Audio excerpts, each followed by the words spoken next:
This is Autoline Daily, reporting on all aspects of the global automotive industry. As we've reported, the global auto industry is going through a downturn, and the largest automaker in the world is feeling the effects.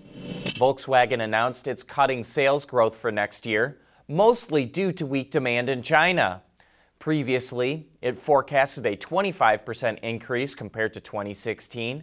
Now it's cut that to 20%.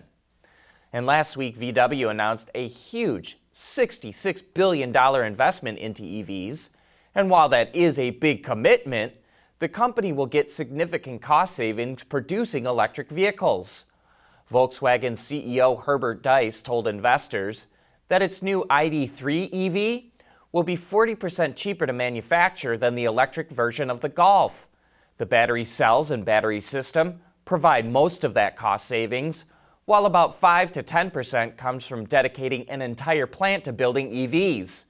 If Volkswagen can save that much on production, it will be a big help for the company to remain profitable in its shift from combustion engine cars to electrics.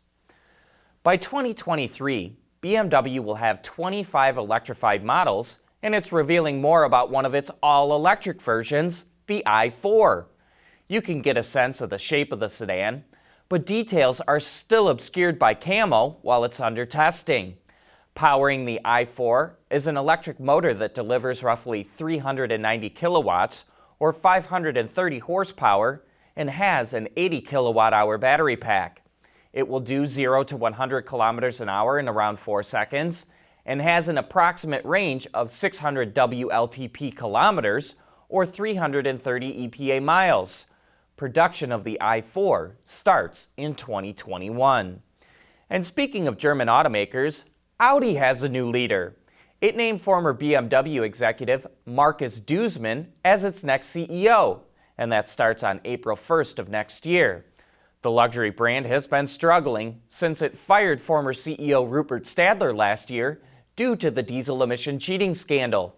Duesmann is an engineer, and the company hopes that know-how will help reinvent the brand.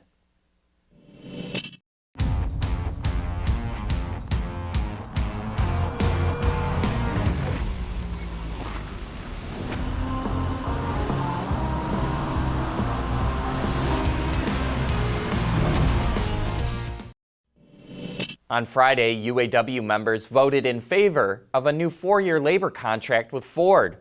The union said 56.3% of workers approved the deal.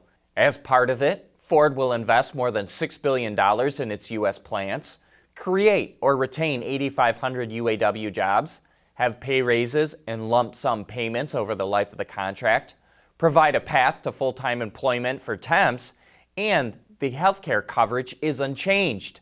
This just leaves FCA for the UAW to bargain with, but as we've said before, it's not likely to go as smoothly as it did with Ford, since FCA is at the center of the UAW scandal. It's important for car companies to benchmark their competitors, and on last week's Autoline After Hours, we were joined by Matthew Vakaparampil, the president and CEO of a company called CareSoft, which is able to provide analysis of a vehicle without having to tear it down. Instead, it uses a giant CT scanner to scan a vehicle, and then that data is then digitized so you can see everything in a car wearing only virtual reality goggles. In the following clip, John gets a tutorial of the system from Matthew, and you can check it out right now. So you can see every part, every gear, and so on. And John, if you could just look up and click Explode, please. So here's the full construction of the vehicle, of the motor. So if you click that button, please. So that gives you all the information of that part. And the way we synchronize this is most customers have a PLM system, a product lifecycle management system, like Team Center. So this integrates in very well, and you're able to have the data. Yeah. The objective here is to have the same information as a competitor, and it is to understand quickly what the competition is doing so that you can learn. It's like us going to school. We try to learn from the past and doing a degree or and to shrink your product development life cycle, because product development life cycles are shrinking from 36 months now to 24 months and so on. So this is your edge to understand the competition.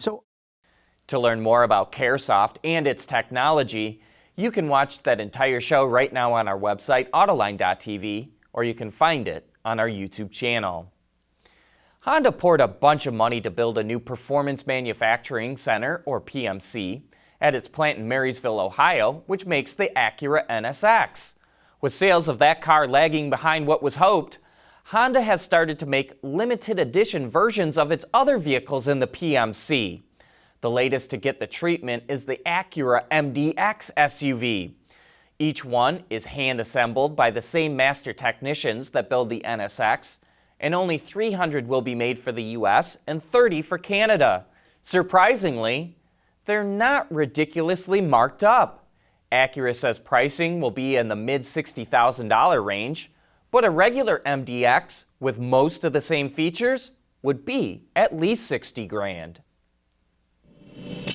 Autoline Daily is brought to you by Bridgestone Tires. Your journey, our passion. Hey, we've got a great background story on how Ford developed the Mustang Mach-E. At first, they had no intention of making a performance electric car. Instead, they started developing a, quote, compliance car that was essentially a Ford Escape stuffed with batteries. But when Jim Hackett became CEO, he asked why they were developing an electric car that had no hope of selling and would lose money. So he shut the program down and ordered them to tap into Ford's iconic nameplates to come up with something people would love to buy. Jim Farley then pushed for an electric CUV that looked and drove like a Mustang. That meant Ford had to throw out nearly 2 years of development work. Yet Hackett forced them to keep the original production date.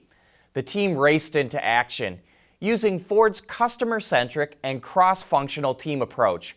For example, to develop a massive infotainment screen like Tesla's, they made mock-ups from cardboard and paper. Customer research showed that people wanted a rotary knob for volume control. To quickly test that, they took an empty Keurig coffee pod, poked a straw through the bottom, and attached it to the cardboard screen with a brass fastener. Customers loved the concept, so the Mach-E has a 15.5-inch screen with a big rotary knob at the bottom. It was developed in only 90 days. To develop the chassis, they used Ford's racing simulator in North Carolina to quickly try out different setups and iterations, which saved a lot of time. Put it all together, and the program went from sketch to production tooling design in only 1 year. These days, that is blinding fast. By the way, if you'd like to learn a lot more about the Mach-E, tune in to Autoline After Hours this Thursday. We'll have the top engineer and designer on the show, and we'll take a deep dive into what this car is all about. That's this Thursday at 3 p.m. Eastern Time on our website, Autoline.tv, and on our YouTube channel. But here's a few facts and figures to hold you over until that show. The Mach-E will be offered with a standard 75.7 kilowatt hour or extended range 98.8 kilowatt hour battery pack and have rear or all-wheel drive. The extended range battery pack and rear-wheel drive will return at least 300 miles of range. Performance will vary among models, but Ford says the GT is aiming for a 0 to 60 time in under 4 seconds, while the GT with the performance package will do it in the mid 3-second range. But that wraps up today's show. Thanks for watching, and please join us again tomorrow.